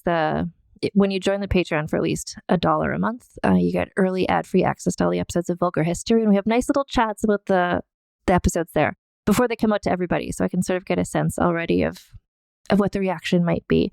But also, if you join the Patreon for at least $5 or more a month, then you can get access to Patreon-specific special bonus podcast episodes like Vulgar Piece Theater, where I'm joined by Alison Epstein and Lanoa Johnson to talk about costume dramas. And those episodes are like 3.5 hours long.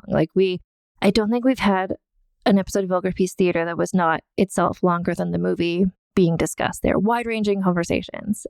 And then also I do episodes there about every month or so called So This Asshole, where I talk about men from history, most of whom are terrible, some of whom are okay. And then I also just did a non-asshole discussion. So I had Alison Epstein on, and we're talking about bushrangers, who are Australian kind of cowboys, kind of highwaymen.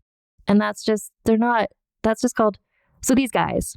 So I don't know, just things that I want to talk about that don't quite fit in the schedule, the publication schedule for Vulgar History, the OG podcast. Anyway, thank you all for listening. If and when you watch the new Queen Charlotte series, let me know what you think about it. And let me know what you think about this discussion, this investigative report. Thank you so much for listening, and keep your pants on and your tits out. Vulgar History is hosted, written, and researched by Anne Foster and edited by Christina Lumagi.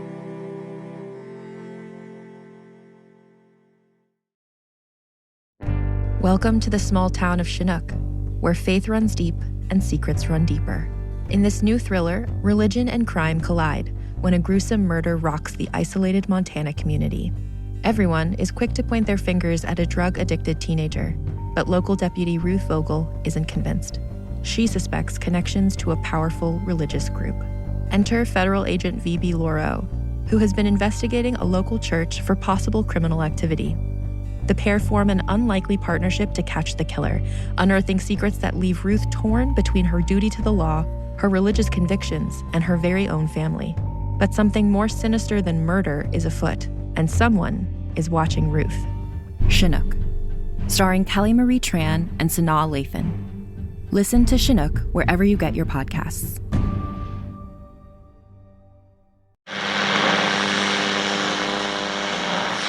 With your long-forgotten name, we call upon you. We call upon you. In the words of the unspeakable language, we call upon you. We call upon you. By the spilt blood of the wicked, who walk upon this world, sprouting the words of false idols, we call upon you. We call upon you. On the land of the dead harvest, that which brings the earth itself into your service, Yamal, we call upon you. We call upon you. We call upon you. We call upon you. Yamal calls upon you. The Sprouting, a Call of Cthulhu actual play podcast by Blighthouse Studio. Find us on your podcatcher of choice.